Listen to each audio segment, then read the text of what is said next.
Well, good morning, folks. Pastor Rocky Branch, Spruce Pine First Baptist Church. Thank you for your prayers for Miss Janice. She is doing better. We had a teleconference with the doctor yesterday, got her some medicine. Thank the Lord for that. And also, I am supposed to go Monday, I think, hopefully Monday, I don't know, we'll see, and get this tooth taken care of. You know, I was thinking, a fellow sent me a note and he said, why in the world would you expose the way you look on your devotion? And of course I said, well, first of all, we all have pride, obviously, but at the same time, we all have problems. Things come to all of us. And if it's something that we might advance the life of someone else, we should be a part of that. And of course, it's no fun, obviously. I mean, nobody wants to break a tooth or whatever the case may be. But if you do that or have problems, there are things that might be able to help other people. So even though you put some things to the side of some of the things you think about, and I'm still listening, that's the funny part about it.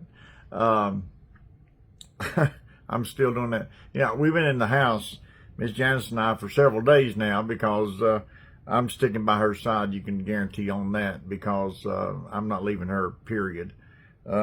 If I get sick, you can go to Denmark and I'm okay. And there's people that way. There's also people that want you to be right there. Miss Janice is one of those people. There's nothing wrong with either of those situations. I've always been sort of a loner. She needs that companionship, which is very important to me that she gets it, and I'm going to stay with her, which I have, and that's a blessing. So anyway, thank you for your prayers. I'll get through this commercial and then we'll get to the Bible study. But anyway, hopefully I'll get Monday something looked at and we'll be all right. Either way, it's going to be okay because we're going to make it work. Saul of Tarsus, excuse me, Saul of Tarsus was converted. He stayed with the disciples and then he preached in the synagogue that the synagogue people were wrong. And that upset them. They were angry to the point, the Bible says it this way, they were so angry, and it says this in verse 22, and Saul increased the more in strength and confounded the Jews which dwelt at Damascus, proving that this is the very Christ. And after many days they were fulfilled, and the Jews took counsel to kill him. Wow. I mean, come on. Check it out. The assassin leaves from Jerusalem. He is going to assassinate, lock up, kill, whatever. It doesn't matter. He's got the rule book in his hand. He is supported by the leadership. He has the law on his side. He's coming to get people. God meets him in the way. Sends him to a place, and one of God's choicest people of all the Bible is Ananias.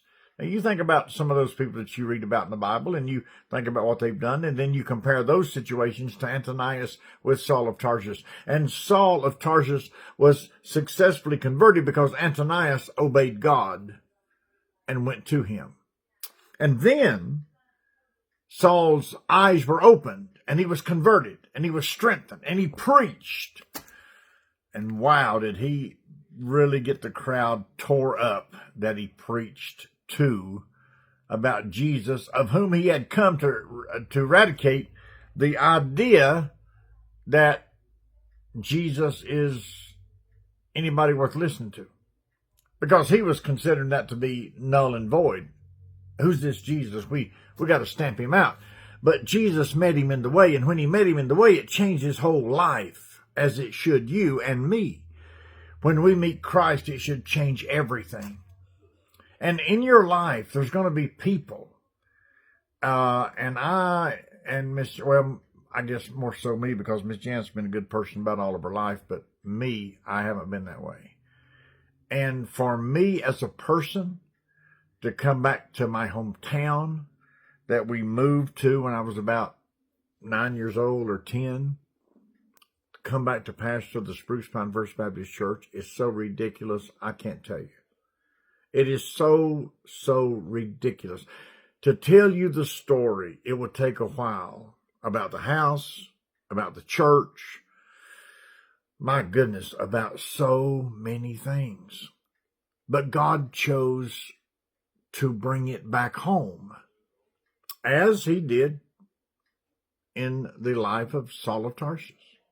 He turned him around, and he brought him into a place where he was going to arrest people. Now he's setting them free. And now, I love the naiveness of Saul of Tarsus. I mean, he is so naive in this category that the Bible says that he goes to the synagogue and preaches. Now, you got to be off your rocker to do that, because the synagogue is going to give him the names of the people that he's supposed to arrest. I mean, he's a fierce young man. He's ready to go. He's fired up. And now he comes in and says, hey, guys, by the way, you're wrong. Jesus is the Christ. Who is that guy? That can't be the guy that we're supposed to give names to. Let's kill him. You know, that's the answer for a lot of people. Oh, they may not take your life, but they want to take your reputation. Maybe your place in society. Maybe even your peace of mind. It's amazing how many people will rob other people when they disagree with them of their peace of mind, or even their ability to exist. It's called blackball. And sometimes people get blackballed. It's very unfair, but it happens. And in this story, Saul of Tarsus has come to destroy, and now he's been converted to save that which he was going to destroy. And you and I are examples to consider what God is going to do in our lives. And how that Christ comes in and does an incredible change on the inside of us to the degree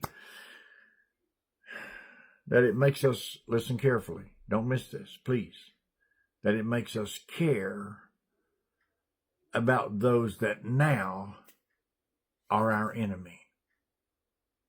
Because the people in the synagogue said, this guy is off his mind. The only thing we can do before he destroys everything is annihilate him. And there's people that will try to do that in your life. And maybe, just possibly, maybe, you might be trying to do that in the life of someone else. You see, Christ has a level playing field. That's the wonderful thing about it.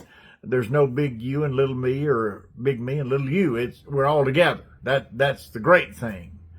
And the Bible says that they're they took counsel, verse 23, to kill him. Folks, I really and truly honestly wish this morning, right now, that I had 2 hours to talk to you about this subject matter. And we'll deal with it in days to come, but it is so critical to understand the spiritual warfare that we all deal with. Let us be aware that God will use us if we are usable, which means if we'll yield to him, he will help us lead others to him. Wow. Gosh, I wish I had more time. Anyway, I'll talk to you later.